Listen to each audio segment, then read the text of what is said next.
Okay guys, the videos seem to work pretty well, so let's try this. Let's continue graphing and learn about slant asymptotes. I mentioned these either today or yesterday in class, depending on when you had me. Slant asymptotes only occur if there is no horizontal asymptote, and that they only occur if the power in the numerator is exactly 1 degree higher than that in the denominator. So if you look at my first example there, the power in the numerator is 2, the power in the denominator is 1, so the power in the numerator is 1 higher than that in the denominator, so this one will have a slant asymptote. How do we find slant asymptotes? We're going to use long division, and I'll show you as we go through this example, because I know this one has a slant asymptote. And we follow the 8-step rules just like before. So let's go ahead and do that. Simplify. So simplify means I should factor x plus 2, x plus 1 over x minus 1. Since nothing cancels, there are no holes. My vertical asymptote is at x equals 1. We already know this doesn't have a horizontal asymptote because it is top heavy, right? So since it's top heavy, the power in the numerator is higher. There's no horizontal asymptote.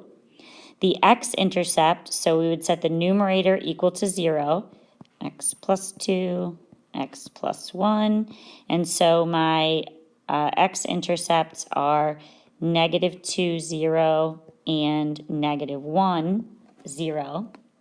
And then my y-intercept, I plug in 0 for x, so I get y equals 0 plus 2 times 0 minus 1, or is it plus 1? It's plus 1, sorry, over 0 minus 1.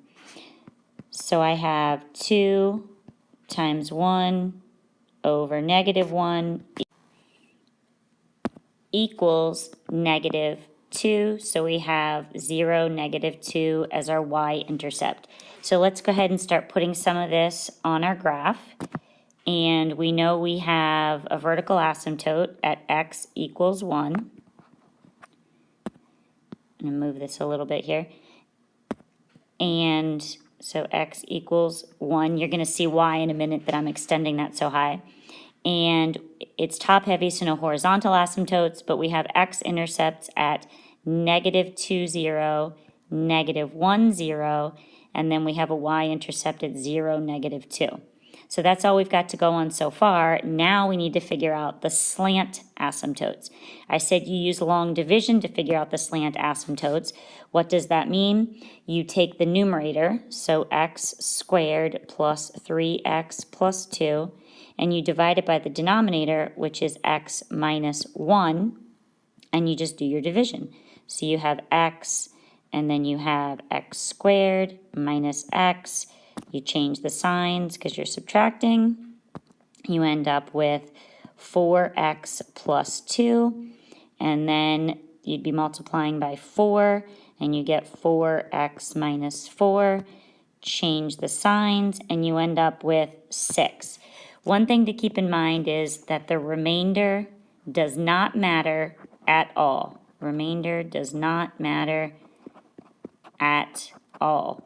All we care about is the equation that we got up here, the x plus 4. That is the equation for my slant asymptote. So y equals x plus 4 is the equation of my slant asymptote. So let's go back up and put it on here. We hopefully remember how to graph x plus 4. You start at a y-intercept of 4, and then it's up 1 over 1, up 1 over 1, right? And hopefully we know that would then be here at -4, 0. So I've got this as my slant asymptote. And now we have something a little bit different here when we try to determine where the curves are. In pictures like this, the curve is either here, curves could be here, curves could be here, or curves could be here. Luckily, we already know that there's one in this area because of the x and y intercepts. So let's go ahead and put that one on. So we've got that curve.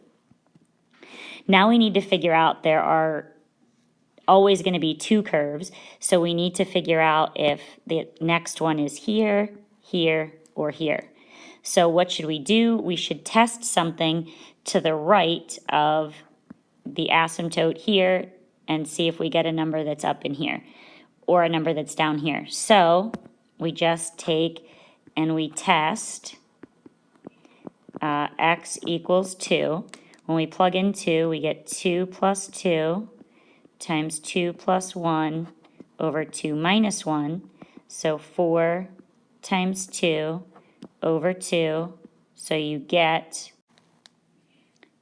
12.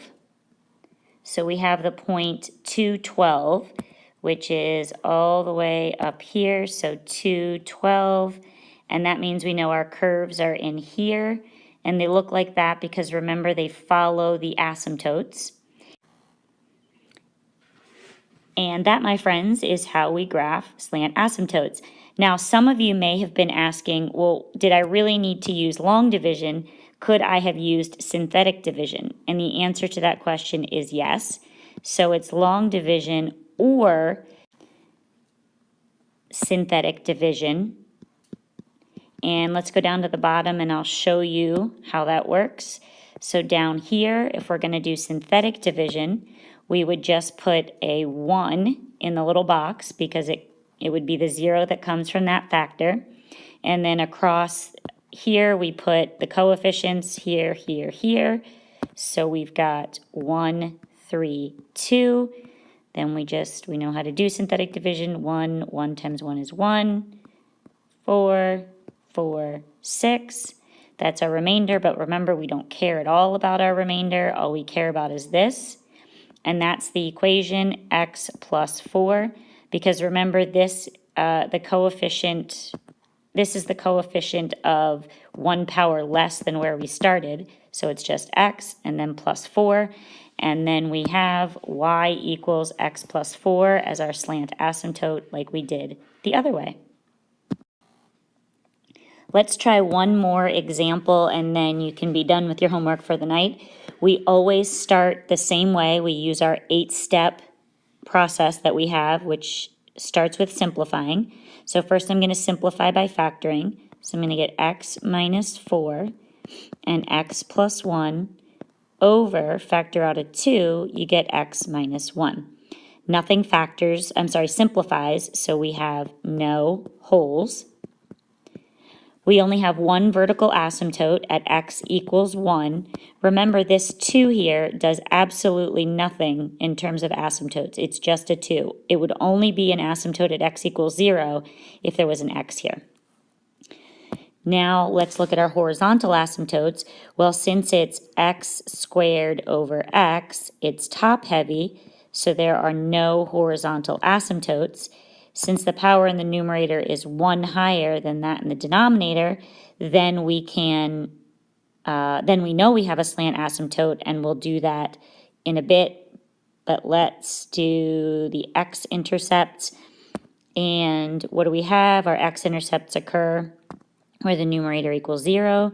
So 0 equals x minus 4 and x plus 1. And so we have 4, 0, and negative 1, 0. And then for our y-intercept, we just fill in 0. So y equals 0 minus 4 times 0 plus 1 over 2 times 0 minus 1. So we get negative 4 times 1 times 2 times negative 1. So we get 2. So we have 0, 2 as our y-intercept. And to find our slant asymptote, now we need to do, in this case, long division, because if you look at the equation here, this time we have a 2 in front. Remember, synthetic division only works if there's no coefficient and if there's no power on x. So in this case, we're going to use long division.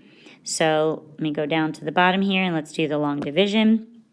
We have 2x minus 2 in front of the house, and we have x squared minus 3x minus 4 inside the house. And we just, what do we need to multiply 2x by to get x squared? Well, it's actually 1/2 x. So 1/2 x times 2x gives me x squared minus x. And then, of course, we change the signs, which makes that go away. So now we have negative 2x minus 4. What do we multiply by to get negative 2? Just negative 1. And then we get negative 2x plus 2. And then we change the signs. What are we left with? We're left with negative 6, but we don't care about that because this is the equation of our slant asymptote. So y equals 1/2 x minus 1. I'm going to write it here so we can see it. And it's y equals 1/2 x minus 1. So let's put all of this on the graph here. What do we have? We've got a vertical asymptote at x equals 1. We have no horizontal asymptotes. We have a slant asymptote right at this here, at 1/2 x minus 1.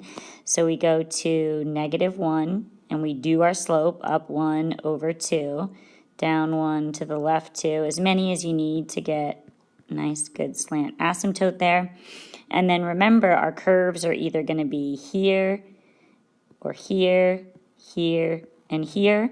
Hopefully our x and y intercepts will help us to guide where the curves are going to be. Our x intercepts were 4 and negative 1. Beautiful. And y is 2. So we don't have to do any type of testing because we see that it's this side and this side. And aren't those pretty? All right, guys, have a good night.